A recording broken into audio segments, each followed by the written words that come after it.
नमस्कार दोस्तों, स्वागत है आपका हमारे। जो न्यू व्यूवर से प्लीज़ सब्सक्राइब करो और बेल आइकॉन को प्रेस करो so that the next videos इसके आगे जो भी रहेंगे वो आपसे मिस ना हो। ठीक है, तो मैंने अपने प्रीवियस वीडियोस में ट्रिग्नोमेट्रिक फंक्शंस के इंट्रोडक्शन दिया था, उसके बेसिक्स देखे थे और उसके ऊपर कुछ प्रॉब्लम सॉल्व किए थे। ठीक है, तो आज हम लोग नया टॉपिक स्टार्ट करेंगे, that is domain and range of trigonometric function. ये सबसे इंपॉर्टेंट टॉपिक है। आगे जाके हम लोग जब ट्रिग्नोमेट्रिक फंक्शन के ग्राफ्स देखेंगे तो वो ग्राफ समझने के लिए डोमेन एंड रेंज समझना सबसे इंपॉर्टेंट है। इसलिए मैंने डोमेन एंड रेंज का एक अलग से वीडियो बनाया।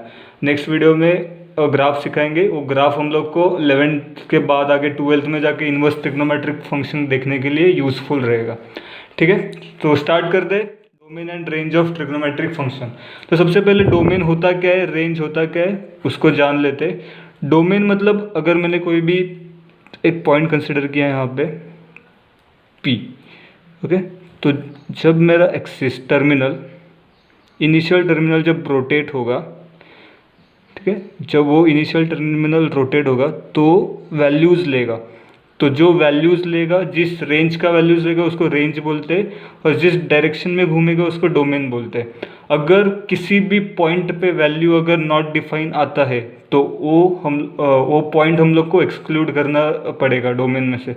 तो हम लोग आगे देखेंगे, क्योंकि tan थीटा में भी इन्फिनिटी आता है, नॉट डिफाइन आता है। तो देखते हैं कैसे एक्सक्लूड करते हैं। तो सबसे पहले बाकी देखते हैं। देखो फंक्शंस कौन कौन से हम लोग के पास, साइन है, कॉस, टैन। पहले इन तीनों का देखते हैं, उसके बाद एंड हियर इज रेंज। ठीक है, तो हम लोग ने देखा था, जो मैंने बनाया था एक प्रीवियस वीडियो में, एक टेबल बताया था आपको। देखो साइन π/6 में से भी वैल्यू ले सकता है, π/4, π/3, π/2। मतलब किसी भी पॉइंट पे साइन का वैल्यू साइन का वैल्यू इन्फिनिटी नहीं है। ठीक है, इसका मतलब हम लोग इसको, साइन का डोमेन क्या रहेगा, ऑल रियल नंबर्स। यहाँ पर radian also refers to real number. Okay, तो फिर साइन का डोमेन क्या रहेगा, रियल नंबर। सेम कॉस के लिए भी वही है, कॉस में भी एक भी इन्फिनिटी नहीं है, तो हम लोग को रियल नंबर में से एक्सक्लूड कुछ करना नहीं पड़ेगा, तो इसका भी डोमेन रियल नंबर। ठीक है, अभी देखो मैक्सिमम वैल्यू क्या है पूरे टेबल में, साइन के टेबल में 1 एंड मिनिमम वैल्यू इज -1। ठीक है, तो साइन किसके बीच में से वैल्यू ले सकता है, 1 और -1 के बीच में से। ठीक है, तो इसलिए रेंज रहेगा -1, 1। सेम कॉस के लिए भी -1, 1। ठीक है, समझा साइन और कॉस का डोमेन एंड रेंज। ठीक है, अभी हम लोग tan के बारे में देखते हैं।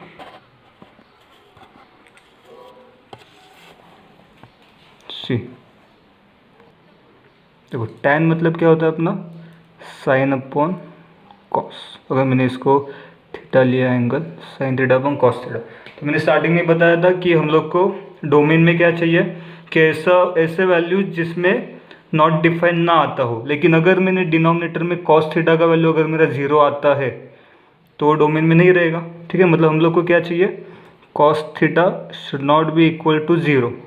तो ऐसी किस कंडीशन में होगा cos theta should not be equal to 0, जब कॉस 0 कब होता है, सी यहाँ पे देखो, कॉस π/2 पे 0 होता है। मतलब हम लोग को π/2, 3π/2, 5π/2 इन लोग को एक्सक्लूड करना पड़ेगा रियल नंबर में से, तो फिर हम लोग को tan का डोमेन मिलेगा।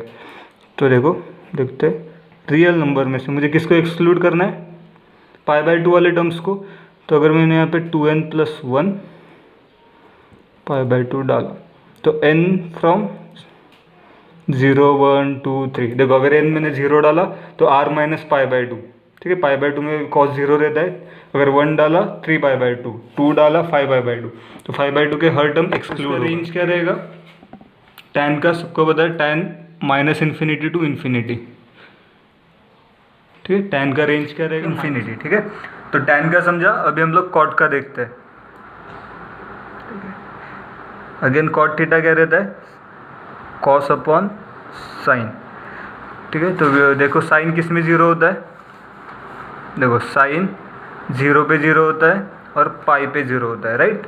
तो साइन को हम लोग को पाई वाले टर्म्स को अगर निगलेक्ट किया तो फिर साइन का डोमेन कॉट का डोमेन मिल जाएगा। तो हम लोग क्या करेंगे, r माइनस एन पाई, अगेन n का वैल्यू वही 0 1 2 सो ऑन, ठीक है। तो n अगर मैंने 0 पुट किया तो r माइनस 0, ओके। अगर मैंने 1 पुट किया तो r माइनस पाई, ठीक है। तो ये हुआ कॉट का डोमेन। उसका रेंज होगा same minus infinity to infinity, समझो। कॉट हुआ। ना वो देखते सेक। सेक क्या रहता है मेरा, 1/cos। अगर 1/cos है तो उसका सेम tan जैसा रहेगा, डिनोमिनेटर में cos रहता है, तो हम लोग डोमेन क्या लेंगे, r minus 2n plus 1 by pi by 2, r minus 2n plus 1 pi by 2। इसका रेंज मैं आपको बताता हूँ बाद में। तो सेम ही है, कोसेक का भी देखते हैं। कोसेक का क्या आएगा, 1/sin। 1/sin मतलब सेम कॉट जैसा, कॉट में भी डिनोमिनेटर में साइन था, यहाँ पे भी डिनोमिनेटर में साइन है, तो फिर उसका डोमेन वापस क्या आएगा, r माइनस एन पाई, ठीक है। अभी इन दोनों के रेंज का एक स्पेशल कंडीशन है, हम लोग इसका रेंज देखते हैं अभी। सी यहाँ पे देखो, सेक क्या होगा, 1/cos होता है, राइट। तो cos का रेंज क्या है हम लोग का, -1 to 1, राइट, -1 to 1। लेकिन -1 के बीच में -0.9 -0.8 ऐसा होगा, और 1 के पहले क्या होगा, 0.9 0.8 होगा, राइट। तो अगर कोई भी नंबर को, अगर मैंने देखो 1 से छोटा नंबर लिया, लाइक 0.1 लिया, ठीक है। तो अगर इसको मैंने सॉल्व किया तो मेरा नंबर क्या होगा, 10। 1 से ज़्यादा हुआ नंबर, समझा। तो जब भी मैं अगर रेंज में कॉस का वैल्यू 1 से छोटा डालता हूँ तो उसका वैल्यू मुझे 1 से बड़ा मिलता है, राइट। तो अगर मैंने वैल्यू 1 से छोटा डाला है तो रेंज में मुझे वैल्यू ज़्यादा मिलेगा, ठीक है। ज़्यादा मिलेगा मतलब कहाँ तक जाएगा वो, इन्फिनिटी तक जाएगा, ठीक है। और स्टार्ट कहाँ से होता है वो, सॉरी यहाँ पे राउंड ब्रैकेट आएगा, जहाँ पे भी इन्फिनिटी होता है वहाँ पे राउंड ब्रैकेट, क्योंकि राउंड ब्रैकेट उस नंबर को एक्सक्लूड करता है और स्क्वायर ब्रैकेट इंक्लूड करता है। वो डिफरेंस याद रखो। कहाँ से स्टार्ट होगा वो, 1 से, ठीक है। तो यहाँ पे देखो 1 to इन्फिनिटी, ठीक है। अभी सेम इसके लिए होगा, जाएगा कहाँ तक, -1 तक जाएगा, कहाँ तक, -1 तक। और अगर -1 के पहले मैंने जो भी छोटे नंबर्स डाल दिए, -9 -0.9 -0.8, वो -1 से छोटे नंबर्स आने वाले हैं, लाइक -2 -3 -10 -100 समथिंग। तो कहाँ से स्टार्ट होगा, -इन्फिनिटी से स्टार्ट होके -1 तक जाएगा, और 1 से स्टार्ट होके इन्फिनिटी तक। सेम मेरा कोसेक के बारे में भी सेम होगा, 1/sin होता है, साइन का भी रेंज अगेन -1 to 1 है, राइट। तो मैंने अगर ये वैल्यू पुट किया तो छोटा वैल्यू पुट किया तो 1 से ज़्यादा, बड़ा वैल्यू पुट किया तो 1 से कम। तो ये सबसे इम्पोर्टेंट कॉन्सेप्ट है ये बताने के लिए। इसको याद क्या रहेगा फिर, सेक और कोसेक का दोनों का range same, -infinity to -1 and 1 to infinity. इस रेंज को याद रखो। इसका भी सेम, -इन्फिनिटी टू 1 -1 और 1 to इन्फिनिटी, ठीक है। तो ये सब था हम लोग का डोमेन एंड रेंज। तो लास्ट मैंने पार्ट 2 में जब वीडियो बनाया था तो एक प्रैक्टिस क्वेश्चन दिया था कि find the acute angles of this question. तो देखो इसको सॉल्यूशन देखो उसका कि सेक ए कॉट बी माइनस सेक के -2 कॉट बी +2। तो देखो यहाँ से इस टर्म में से मैंने सेक ए कॉमन निकाला तो बचा क्या, यहाँ से सेक ए गया कॉट बी, यहाँ से सेक ए गया तो -1, ठीक है।